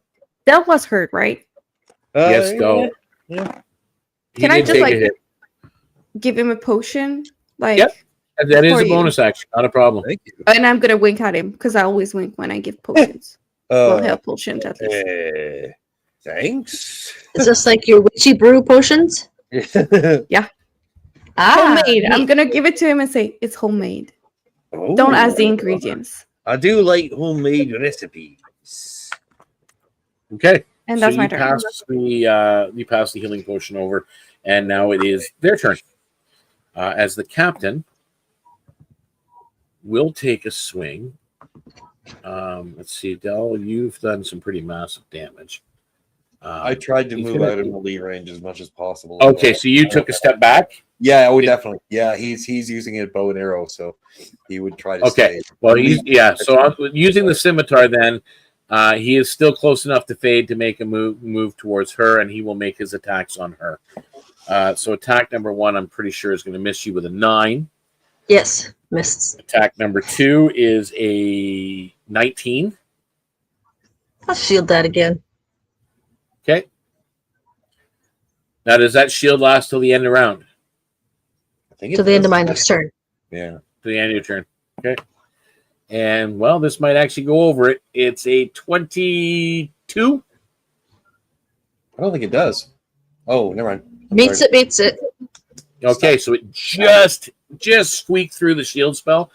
Scimitar with 3. You realize as Fade, you kind of made that challenge on this guy. If it were to come to a one-on-one fight, this guy's got some skill with 3 scimitar attacks, in the one round as it comes down on you, and you take 6 points of slashing damage. Ouch. Okay. Okay. And that's him, and now the other 3. So again, 1, 2, 3, 4, 5, 6, depending on the targets. First target is Fade. Crossbow bolt is this roll of 17. What's his plus? 19. With the shield up, that would miss. It'll miss. Okay. And so that one will be on you as well. Shield So that did one good misses. this time. The third one is on Celine, and it is Stop 2 12 attacks. to hit. Does a 12 hit you, Celine? I don't think so. Just let me see 1 second. Nope. Nope. Okay. So they miss you, and now we are at the top of the round. So Fade, you're up. All right. So what can I do to this guy here? You can do the whole quicken thing this turn if you like. I could do what? You can do the whole quicken thing this turn if you like, but that's Yeah. So let's see. I would do that. Oh. Okay. She's gonna cast. Yeah. Dell, you're on deck. Okay. I think I'm going to do a cantrip for my action and Dragon's Breath for my bonus action. Okay. So Oh, sorry. I dropped the dice. It hit me. let's try, since I'm right up in his face, let's try Shocking Grasp as my cantrip action. So you got a Shocking Grasp, and you got to make a touch attack. Okay, so that would be +7. He's got an AC of 15. I did a 16. Okay, you hit. So that hits him. Damage. So the damage would be 2d8, looks like. 2d8 lightning.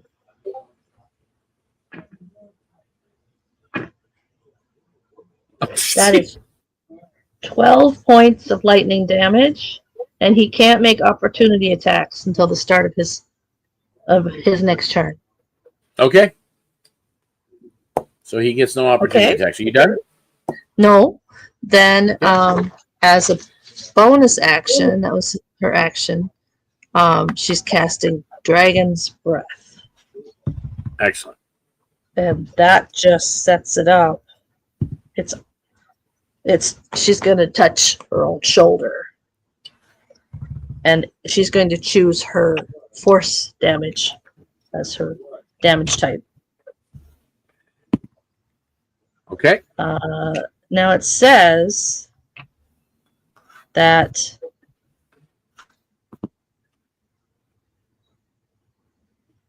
I can take a magic action, which means I'll have to take the action my next turn, right? Yeah. Okay. Then that's what she's done. Okay. So you're done.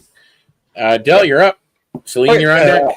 I realize now that I read Dread Ambush and Rock, and I don't get 3 attacks per turn because that's crazy.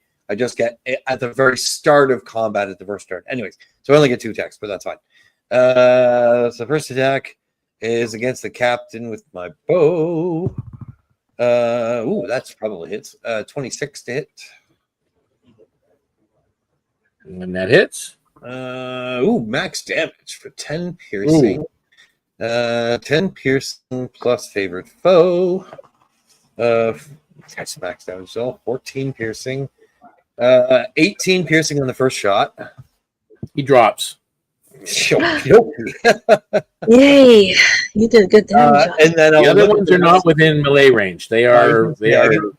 I'm going to look at the rest of them and say, do you want to follow your captain into Davy Jones' locker? I suggest you just bugger off. Make me an intimidation roll.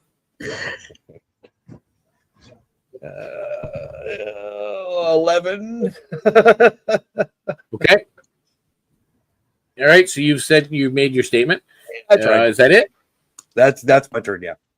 All right. So Celine, he's asked for them to surrender. What are you doing? It's your action. They haven't done anything yet.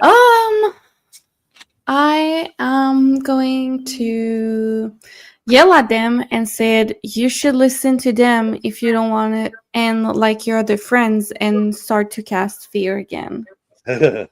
So you start casting, but you're not completing it. You're just warning them and casting. So roll me an intimidation with advantage. Okay, advantage You means I cast roll the spell twice, before, right? and two of them ran away. Intimidation. Sorry, I'm looking for my... No. It's okay. Take your time. Okay, I have a +1. So I roll twice, right? Yep. And take the highest one. Stop helping. So the first one is 4, so not great. It's not going to be that one. Well, maybe. 12. So a 12. Okay, so with yours and with his, they lower their crossbows. Sweet. And they start backing away. Kind of, you win.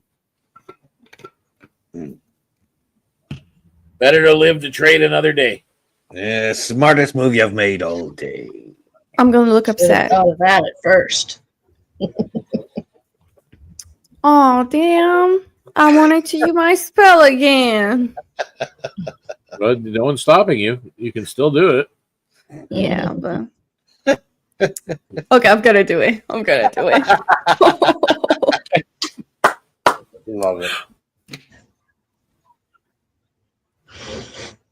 Chaos. So they need Oh, dear. to Oh, dear. succeed at 14. All three of them drop completely drop the crossbow, and they start to run. You see one of them being chased by a giant python and a bunch of little snakes. The other one just seems to be surrounded in nothing, blackness all around them. And believe it or not, the last one, it looks like he's afraid of falling in the water and drowning. Jeez. And they're fleeing. Stay away from me! And they're like, stay away from me, you hag, you witch! And they're calling you all kinds of names that you've heard before. I love when they give me compliments. All right. So as the last of the smugglers flee, Cool. the barge itself lists against the roots, groaning under its cargo. You notice that some of the crates underneath the tarps that he was covering and the nets that were covering it were splintered on the deck. Looks like some of them have been busted open at the top. Among them, you find proof that the relic was here.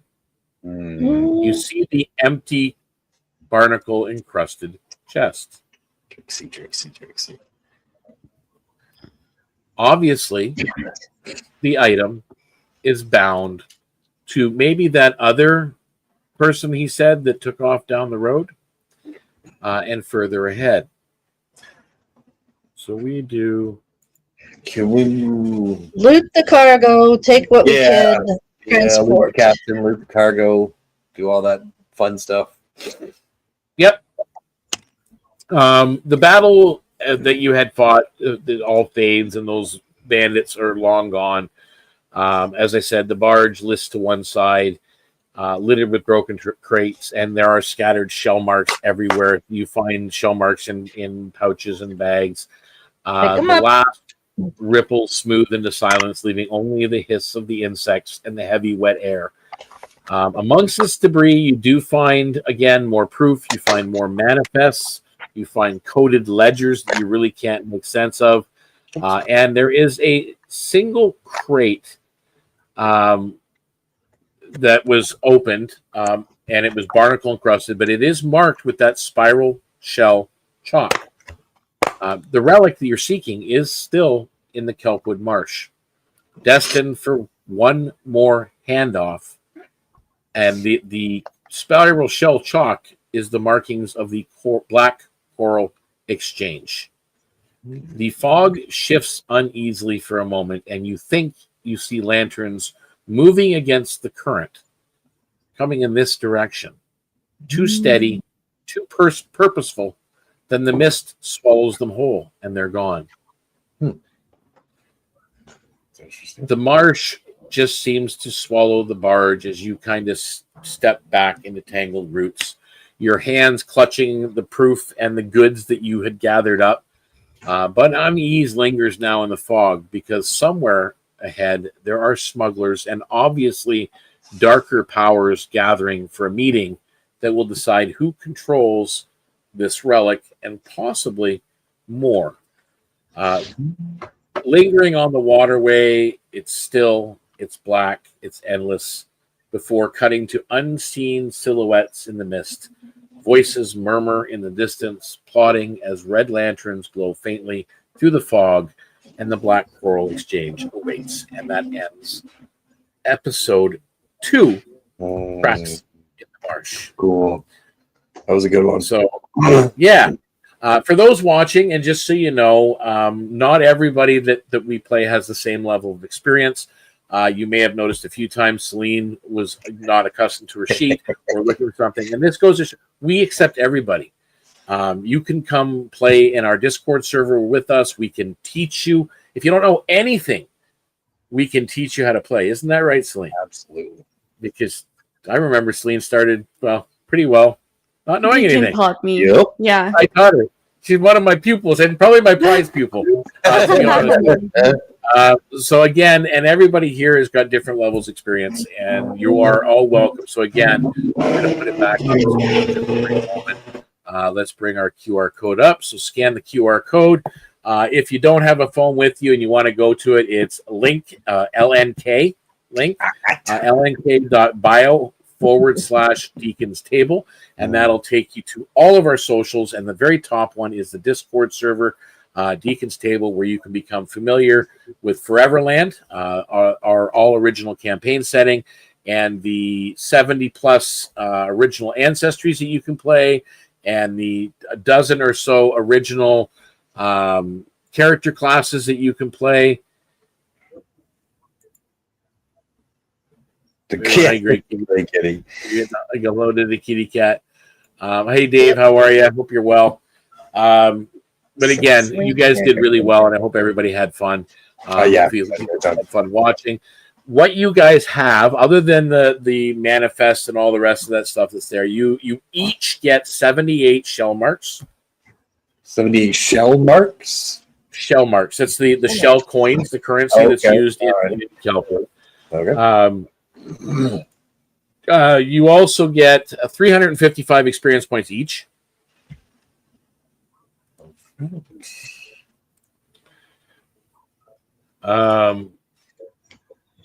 You can choose between, each of you, by the way, can each choose between a potion of healing or the equivalent of an uncommon consumable. So you can find that on your own if you like. It would be amongst the cargo. And again, you have the proof that the item remains somewhere in Kelpwood with the Black Coral Exchange. So that is kind of where you're at right now. Let's see here. You're good with that. You're good with that. Yep, everything's good. So that's what you have. I mean, there are other items on the barge, but in order to take them, you're going to have to haul them on the barge all the way back. Yeah. You've got the transitional currency in your hands right now. Okay. The rest of it is just bulkier stuff. So that's going to be up to you. If you choose to take it, you can come up with an assortment of, it's pretty much mostly common items that would be traded. There's a lot of, spices that are outlawed in this area from the Seahorse Isles and things like that. There's a lot of little black market things that would have value to some, but not to all. But again, that's up to you guys on what you do. So you guys can take it back at that point. So I want to say thank you to everybody out there for watching. It has been an absolute pleasure telling this story and continuing the story of Loose Tides. We will be back next Tuesday with with episode 3. Unfortunately, Celine will not be with us, but Cassanthor will be back. Our wonderful Ursus Bearfolk. So we're going to be trading off a little bit of devious magic for brute strength for an episode. And then all 4 will be back for our final episode on Tuesday after that. Also, this Thursday, please come in and tune in for Southern Expanse episode. I think are we on 9? Oh my goodness. So. We're on episode 9 already for Southern Expanse. That's going to be a lot of fun on that one as we figure out what's going on. They already know sort of that this item is related to them and their cargo because they discovered it missing off of a cutter not long ago. Well, actually, it was a long time ago for them, but for you guys, not so much.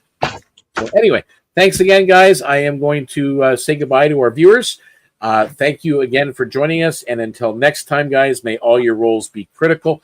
Not just a 20, but also that 1, because as we've found out many times, a 1 can be just as much fun.